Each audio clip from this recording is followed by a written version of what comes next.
Mika a Henži. A toto sú nové trendy, čo sa týka umývania rannej hygieny. Bližšie o tom nám porozpráva Rastio Šumec. Dobré ráno. Dobré ránko.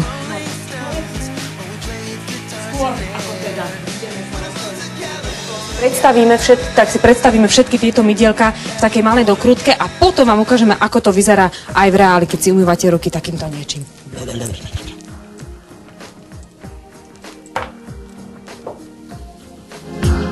Dobre, tak ideme bez toho, aby ste to uvideli v dokrutke, ideme naživo rovno vám ukázať, aké sú dnes mydlá a toto, ja keď som to prvýkrát zbadala, povedala som to, vyzerá to ako syr, ale vonia to krásne vanilkovo, takže povedzme si niečo o mydle takomto. Áno, tak toto je naša veľká kolekcia mydiel, konkrétne toto je robené z medu a je aj naozaj veľmi obľúbené. Dobre, ale keď si to zoberiem do ruky, s takýmto veľkým kusom by som si veľmi ťažko umýla ruky.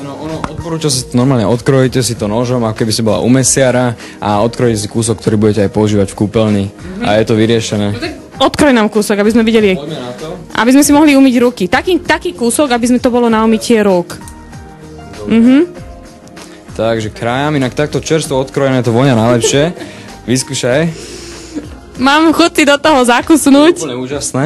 Dobre, tak pustíme vodu. Dobre. No a kým si...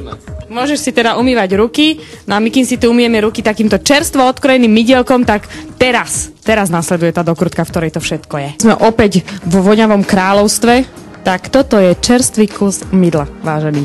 Je toto mydlo iné aj ako tie mydla, ktoré zvykneme teda používať, čo sa týka vysúšania rúk, lebo niektoré teda vysúšajú ruky, ako je to v tomto prípade? Áno, tieto mydlá majú mydlovú zložku iba 20%, tým pádom oveľa menej vysušujú pokožku a taktiež sú z veľmi kvalitných esenciálnych olejov, takže tie esenciálne oleje im dávajú tú takú prenikavú a zaujímavú vôňu. Obyčajne tieto oleje sú veľmi drahé a málo sa používajú na trhu.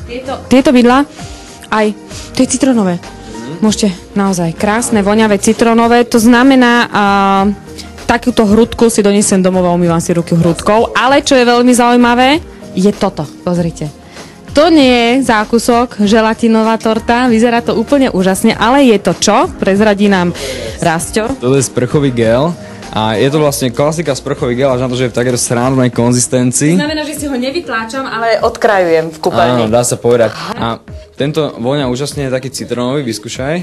A je veľmi dobrý pre takého ospalého diváka Telerána na zobudenie.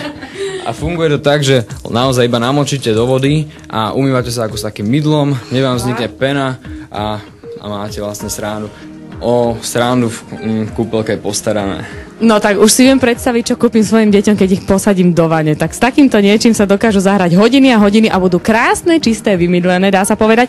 Vznikajú z tohto nejaké kožné reakcie alebo niečo, pretože je to naozaj veľmi voňavé a je to nezvyčajná konzistencia pre nás. A ani náhodou ide o prírodnú kozmetiku, tým pádom ľudia, ktorí majú aj citlivú pokožku, sa môžu u nás cítiť veľmi bezpečne.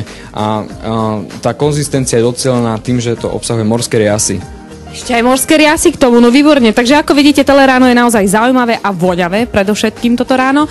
Bude aj naďalej, no a teraz sa pozrieme z čistých vôd, prejdeme do kalných vôd showbiznisu, pretože Martin Kontor by už mal byť pripravený.